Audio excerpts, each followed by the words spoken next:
presidential nigga, turn no White House into a Waffle House. All my crooks is conscious. Y'all know what it is. Another episode of the Crooks Podcast. You know who I am. I'm Big Dreads. I'm conscious. I'm a crook. I'm back and I'm better. And I got a special guest for y'all today here. Somebody I promised y'all.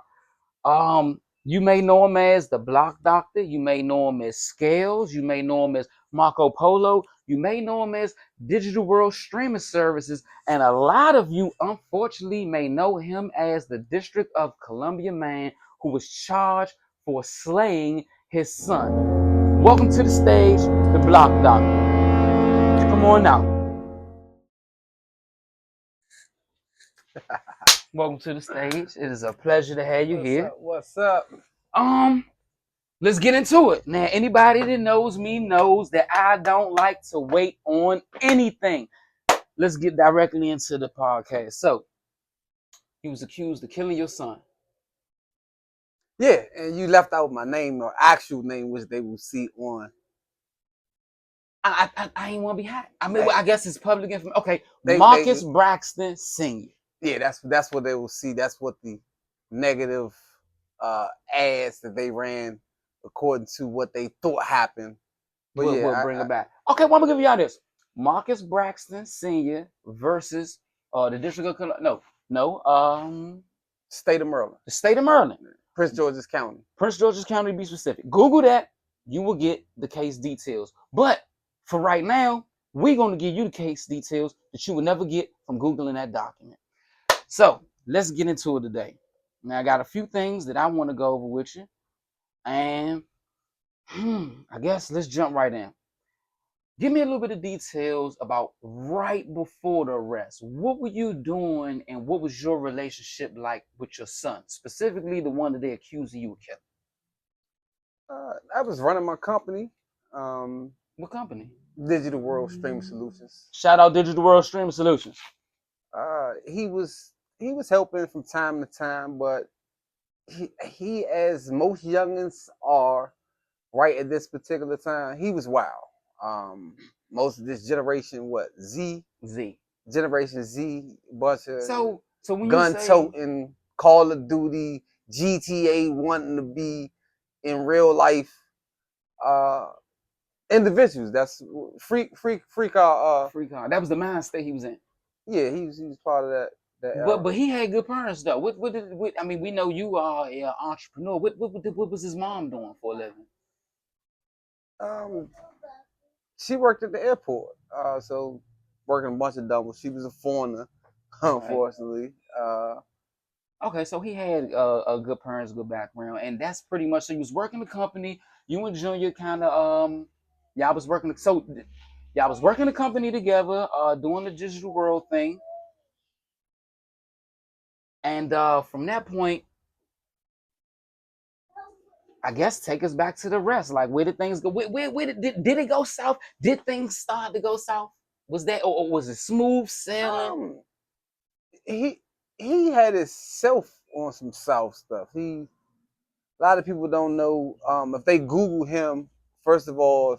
Well, hold on. Now, wait. I don't want to get in there yet. Let's taking the steps now. I want to get in your relationship. Would y'all having? Would you say y'all had like a little bit of turbulence in the relationship building up to the point of your arrest? Yeah, I mean he was older. Once young men get to a certain age, they become wanting to be on their own, as we all do. They become testy. They don't want no one over them. He was 22 years old. So he was being rebellious at the time.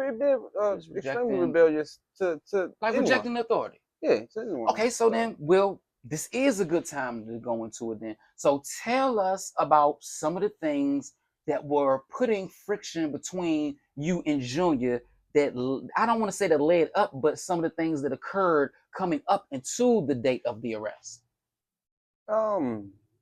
You was about to say something about the news with him. Yeah, he was on the news. He was a registered gun owner. He had a registered license to sell guns. Okay. He was born in Virginia. Right. To sell guns or just possess them? No, he had both licenses.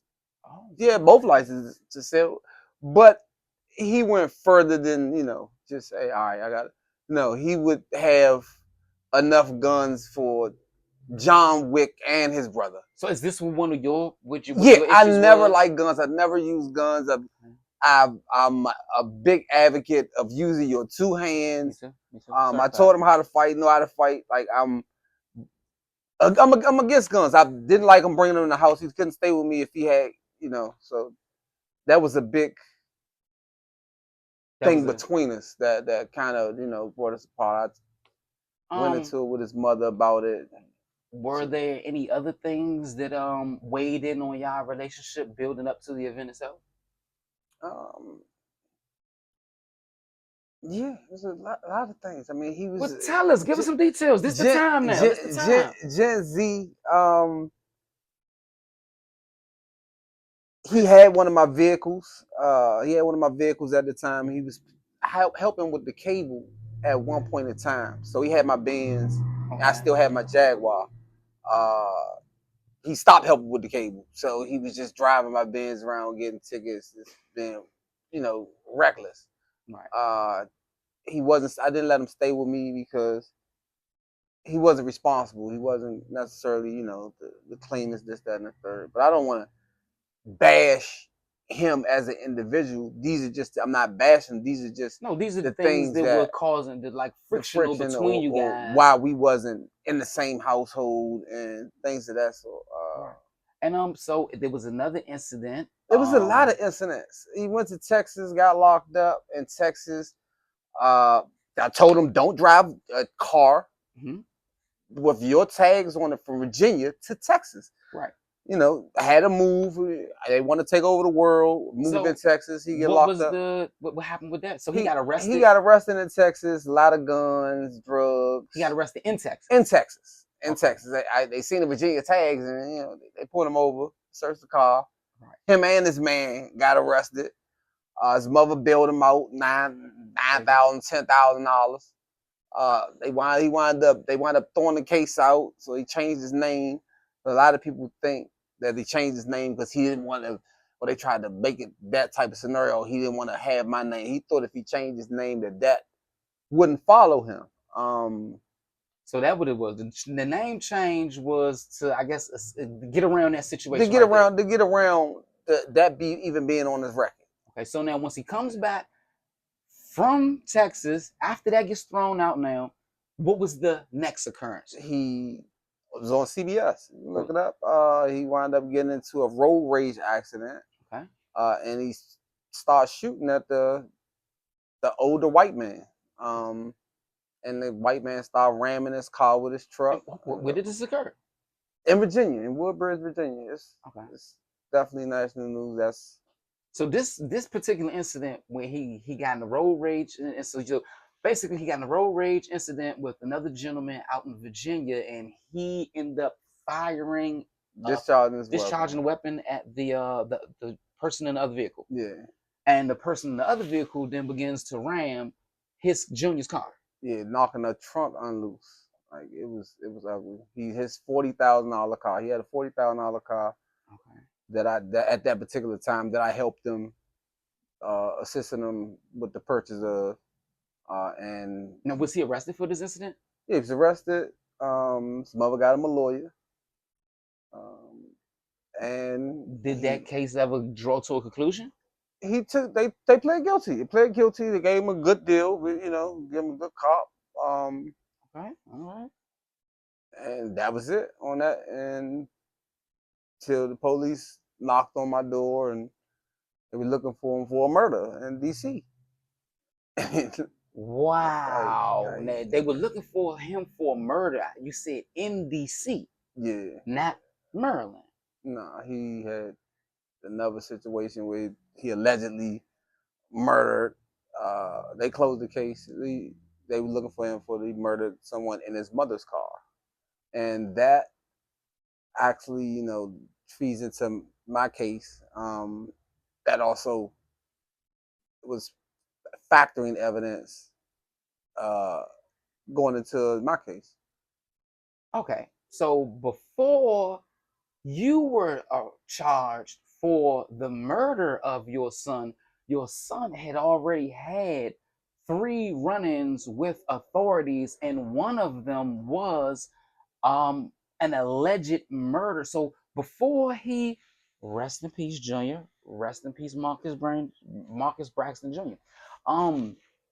Before he unfortunately lost his life, he was actually accused or charged in a murder himself. Yeah. Very, very interesting. So I guess take us back to the day of the arrest. So I'm not gonna get into all of the details, but I came out of the particular house of the alleged thing. First of all, didn't know he was dead when I left.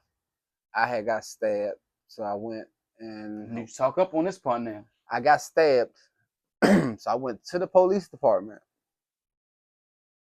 and also was turning myself in. I told them I had got stabbed at the house in question. So you At the were house. stabbed at the scene Yeah. of the incident. So I go to I go to Upper Marlboro because this happened to be a Saturday. The sheriff's office. I called my uncle, told him what happened.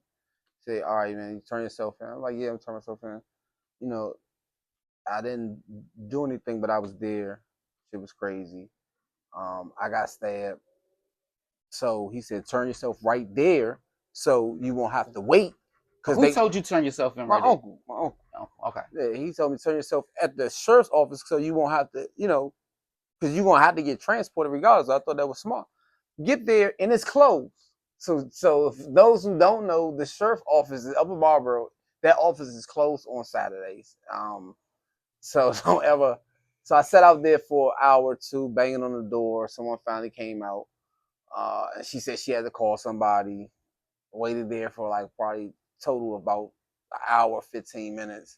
Then when the police show up, it's a lot of them, like a whole lot of them. When they finally do show up. Yeah. So now, just to get this straight for the people, if y'all not keeping up with this, I just want to make sure I got the timeline right. You were present at the time that the incident occurred. Yeah. And directly after that, we say you went to turn yourself in because you were injured. Yeah, I was stabbed at the time that the incident occurred. Right. And you went to turn yourself in and also get medical treatment. Yeah. Okay, let's proceed forward. So the police, so many police show up. At this particular time, I got like a makeshift tourniquet tied real tight around my elbow. Right. And so you can see the blood, but it's so many police, bro. And I'm like, bro, like this don't even make sense. It's at least 12 to 15 police. Like well, it is an alleged murder. Yeah, but I've been sitting on the grass in front of this police station for almost an hour, more than an hour, almost an hour and a half. Well, most people would have went home. Honestly, most people would have went home. My ride had rolled out, so it wasn't no go home. Are you serious? I left. I'm turning myself in. For my murder? Phone, everything is in the car. I don't have anything. So you just wait. I'm not turning myself in for a murder. I'm turning myself in because a stabbing occurred. Altercations occurred. This is what they were accused. Yeah. This was in I'm their telling minds. you what I'm telling myself in for, and I got stabbed. Right. So I'm turning myself in because I know. Then my other son called the police. I know I was there. He ran and called the police. So was your other son present at the scene when this occurred also? Yeah. Okay. This is so he will. Which one is older? The deceased. The deceased. Okay, that would be Junior, and his younger brother was also there at the scene. Yeah. And that's who called the police. Yeah, he went and called the police. So I'm like, all right. Now I gotta ask you this: it's not too many people that will be in a situation like that that'll just turn themselves in. How did you feel? I mean, did you want to run? Run where? For what? Okay, so you wanted to turn yourself in. You wanted to deal with this situation. You wanted to take care and handle it. Yeah, I definitely. That's what I did. Okay. I didn't. I got a passport. for those who don't know, I got a passport. I could have got on a plane and went Dang. somewhere. And I have my own company. You know, I still make money every month. Exactly. If I was going to run, it would have been a whole different situation. Well, I had to ask because most people in that situation, they wouldn't go. They'd be like, you But know what? so they get there, they lock me, they put me. Actually, they put me in the ambulance. I don't know. They put me in the ambulance. They locked me up to the ambulance bed. And they transported me. I got sutures and stitches. For those who don't know what sutures are if the inside of your flesh is separated, so they got to put stitches to stitch that up, and then they can put stitches on the outside to close the outer area. So I had sutures and stitches going all the way down here. And then after that, they took me to Upper Marlboro and booked me. And that's before I seen any charges. Like, I mean, of course, you're moving into what my next question was. And at this point, when did you find out what your actual charges were? when I got to Upper Marlboro. When I got to Upper Marlboro, and I believe when I'm getting fingerprinted, that's when I get all of the charges. Like, I'm like, so take us back to that moment. What was going through your mind? How did you feel? What was occurring? You said you were getting fingerprinted, and what? So tell me about that. Like, did somebody come in the door? I want you to tell me about that. It's a process. You sit in this chair, this chair, this chair. Anybody that's been to Upper Marlboro, you know the process. When you come through, they strip search you in the first room. You sit in the, then you go through the metal detector. You sit in the first set of chairs. After that, then they do something. It's either the fingerprints or it's next. Then you get in the next set of chairs, or you go see the commissioner. It's just it's a process. When did this information get revealed? Did you ask? Did someone come out the back and tell it to you? Did they tell you, hey, let's talk? And I asked, and like I said, it's between either the fingerprints, either the fingerprint leader or down at the commissioner. One of them, I figured it out then. Right in between it, I'm still in disbelief. I'm there. I'm in and out of like kind of consciousness. Like I'm there, but I'm like you just zoned out. Like I'm being locked up. Like this is I need to get out, figure out what's going on. I'm frustrated. So I guess that's your next thought was what, like bail? Yeah, I mean bail, or they gonna let me out. Okay. So you had hopes at this point. I had high hopes the whole time. I've never lost any hope, regardless of anything. Period. Anybody who talked to me while I was locked up. A lot of people, they'd have been ready to string it up, buddy. You know what I mean? What? A lot of people. So let's keep on that timeline right there. So at that point, that's when you realize. So what's your next step in your mind? What's the next thing? I mean, were you just completely disturbed? Did you have a plan? What was your next thing to do when you found out that you were being charged for this? I'm like, all right, when my court date? Then like not only I know I didn't do it, I want to out like I'm then I want to see y'all prove that I did this. How? What evidence? I want to see this. Give me the paperwork. Let me at this. Yeah, y'all. Let's go. Let's go. How long did it take? So how long did it take for you to get like your affidavits and things like that to actually see what's going on with what are they actually saying you did? Well, what people don't know is they play the game of superior court and circuit court. You'll get certain charges in superior court, and they'll have a certain amount of time to indict you. Right. Whether it's 30 days, 90 days, whatever that is. Now, they didn't indict me if it's superior court. Oh. So, right.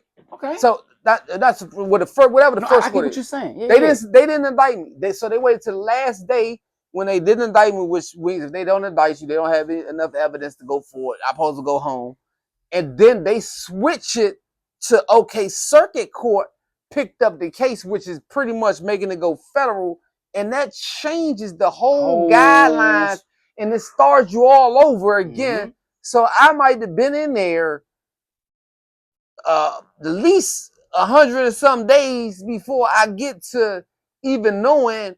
All right, first I'm looking at this, all of the first court BS. I'm like, all right, yeah, this one, yeah, I'm saying I got a gun or this, that, and the third. I'm like, come on, man, not all this shit just looks like, boy, where's the gun? You know what I'm saying? Like, okay, if I did this, where's the knife? All of this evidence should be right there. Like, I'm in my mind, like, it doesn't make any sense. So they indict me to a whole different thing, and they bring me to circuit court. And the original lawyer, he said he would take 25,000 now for my case. So that's what I want to ask you. So up until this point, you don't have any legal representation yet. I have a public pretender. Public pretender. Shout out to Miss Allison. I don't know her last name, but she's supposed to be Leslie, one of the best public defenders in the state of Maryland, practicing in PG County. Don't hold me to that. Oh man, so this is what I want to do now. I want to read to you. There was a post. One of the local DMV websites posted a post. It's called Code 3 DMV. Shout out Code 3 DMV. We actually appreciate you. No problems with you. We love you. Keep doing what you're doing. It says DC man charged with the murder of his son. Prince George's County Police Department Homicide Unit charged a man with the murder of his son.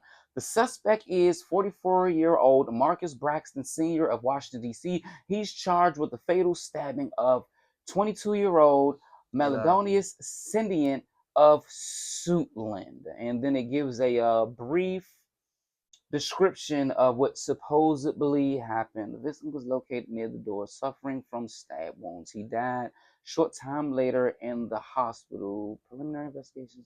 Okay, so that's pretty much this. So now at this point, this is what's pretty much circulating on the news. You're in jail. You have how long have you been locked up under this circumstance before you were able to obtain real legal counsel?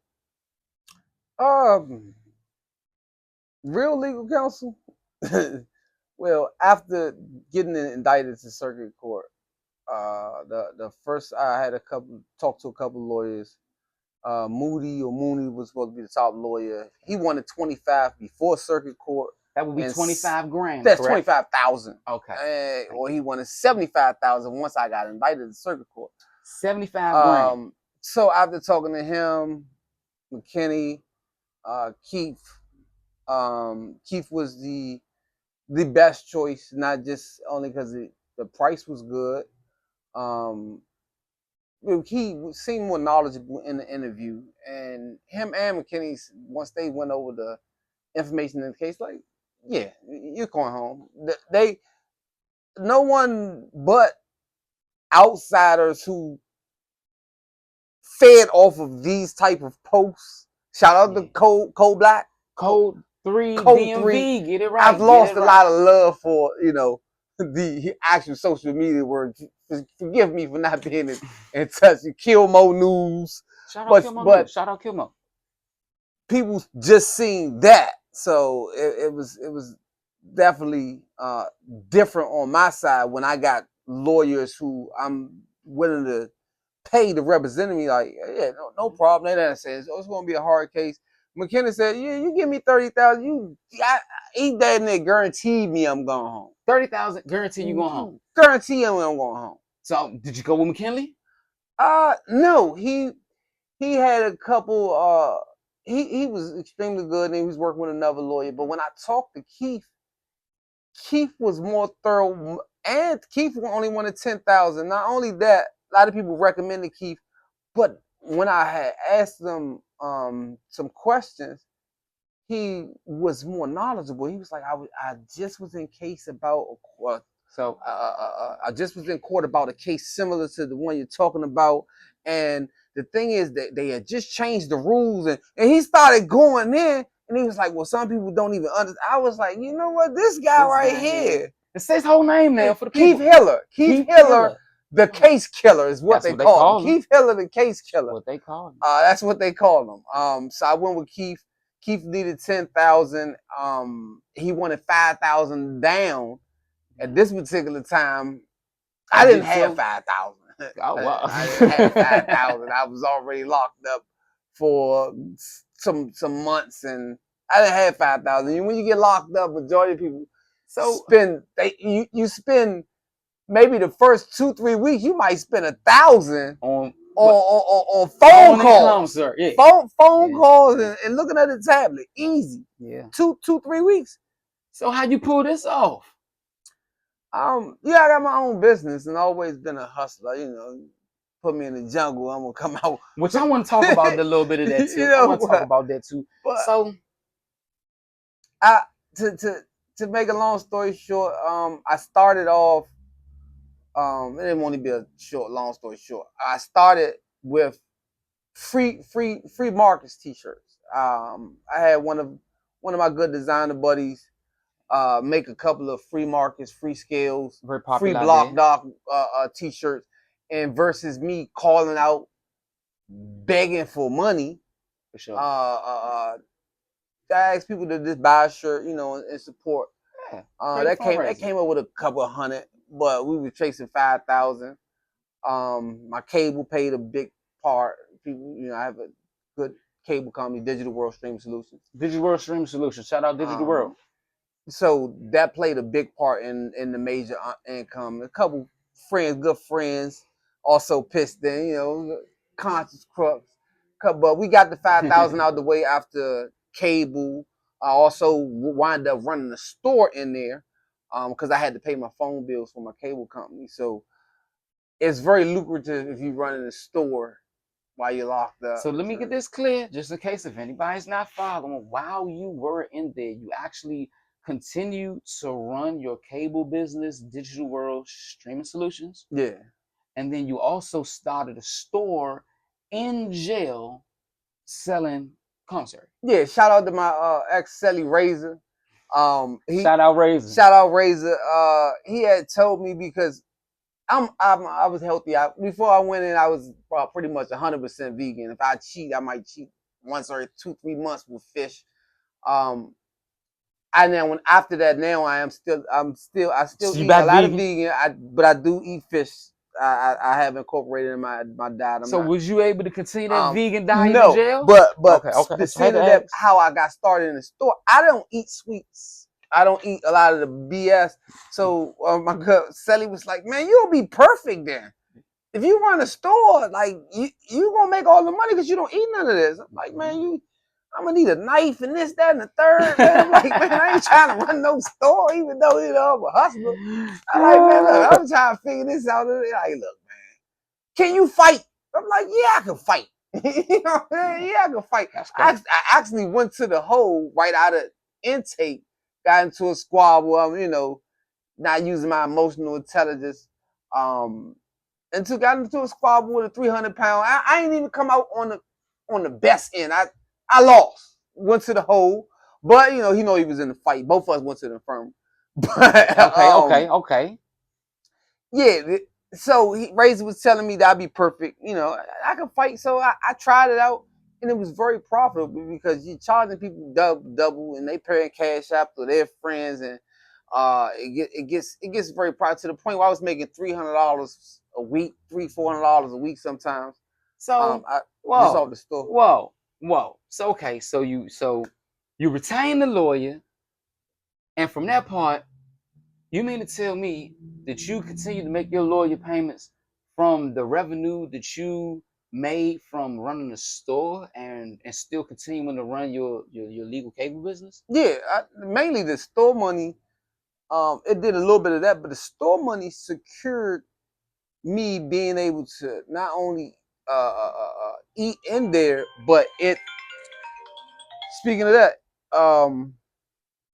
hey, Miss Patience, I gotta call you right back. I'm at an interview. All right, but it allowed me to pay all 5 of my phones because I had 5 phones, 5 business phones, and so you pay all 5 of your cell phone bills? $270 a month.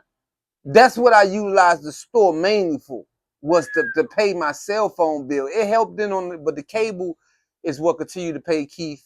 Keith was very patient. I did got the 5,000 up front. He was very patient, and he was willing to work with me. So I utilized the store money to. I even helped the car. I even loaned people money from when Wow, I you was was locked in up. there. Yeah. I even loaned people money when I was locked up. I don't know if anybody understands how incredible it is. Now, unfortunately, we will have to break this interview up into 2 segments. We went through kind of two. It will be a part 2 to this, though, which will actually be the 3rd segment. But we're going to get a little bit more into the trial and the things that occurred in trial. But to get back to the original statement that I was making, I don't know if anybody understands how amazing this is so far, but after being arrested and unfortunately being accused of murdering your son, which has to weigh heavy on the mind. I mean, most people wouldn't be able to think or focus or make left or right in anything but being accused of murdering their own child. I'm sure it's a lot of backlash from society. We'll talk about that in a moment. But the point that I'm making is to be able to retain a lawyer and pay him to fight for your own freedom is an amazing thing. And that's what we've heard so far. Now, I want to get back to that comment that I just made. Now, being in a situation like that, did you get any backlash from the public, friends, or family? Did you lose any supporters? Because again, I mean, you're being accused of murdering your son. I mean, OJ got accused of murdering his wife, and we see how that turned out now. Your supporters, your friends, your family, how did people look at you, take to you? Did your world change? My world completely changed. I lost everything. I lost my place. I lost my child, first of all. Me and his mother lost a child. Rest in peace, Junior. I lost my mental stability. I lost my freedom. It was a lot of loss. So with all of those being the forefront, I wasn't really concerned about what people thought on the outside. I wasn't really hearing like this all of the DC code and kill most stuff. I didn't really get word from this. A lot of people didn't tell. I didn't talk to a lot of people, first of all. So my close knit people, family and friends, they already know my character. Facts. They never thought in For one moment. one moment that I was guilty. And as I explained to everybody that I did talk to, look, it ain't happened. I'm coming home. I'm coming home. I'm coming home. It was just unfortunate that the nature of anybody in the murder trial, shout out to Young Thug. Yeah. You can be locked up 3, 5, 7 years before you even get into a trial to prove your innocence. Yeah. So you won't know. So how long were you? You know what? I want to save that for part 2 when we get into the trial and any other details that you may want to reveal, like things that nobody else may not know, things that wouldn't come out any other way unless you said it. So I'm gonna save some of those things for part 2. So with that, is there anything else that you want to add to this? Tell them to stay tuned. We're gonna get in a lot more detail. How I wrote a book. Tell us a little, give it a preview. You got to do that before we go. Give us a little preview about the book. I don't want too much. So while in there, as I stated, I was running a store. I hear a lot of people that's reading books. Books take you out there when you're in there and you're in the cell. And it's a big thing in there. It's a really big thing in there. It's like the movie. So people, if you got a good enough book, you'll go in your cell and read a book. So a lot of people didn't have new books. So I decided to write an urban, and I based it out of DC. I finished it. It's going to be published soon. It's called Sunroof Hitters. Southeast DC, whole pretty much Washington DC, a little bit of Maryland, DMV based. And I believe it's the best thing since the Wild, man. Don't quote me on this, man. But hey, Sunroof Hitters, man. It's a great read. Look forward to that. And I wrote it in a lot of ex-cellmates or ex-inmates that I was aligned with. They actually got to preview the book, and they told me to keep up the good work. Okay. Now, is there anything else that you want the people to look into? Websites, social medias, businesses, things you're doing right now? Shout it out. Digital World Streaming Solutions. What can we expect Digital World next? Streaming Solutions, Digital World Small Electronics. Definitely shout out to Conscious Crooks. Shout out to Our Republic. Shout out to Julio Amin. Yeah, just shout out to the whole DMV. Shout out to everybody who believed in me. And supporting them on the way up. Jesus Christ, the man is back and he's innocent, but we got more. Shout out to Block Boy Box Talk. I still do my podcast, Block Boy Sport Talk. Shout Support out to my the man, podcast. shout out to my man Vex 101. Follow him on Vex 101. We're gonna definitely get back into that. Also, starting a nonprofit called Think First Chess and Entrepreneurship. Tell us a little bit about that. That's good. Tell us a little bit about that. Not too much, but tell us a little bit because I want you to say something for part 2. That's based on the current how the society is ran right now. The state of the current. The state of the urban youth.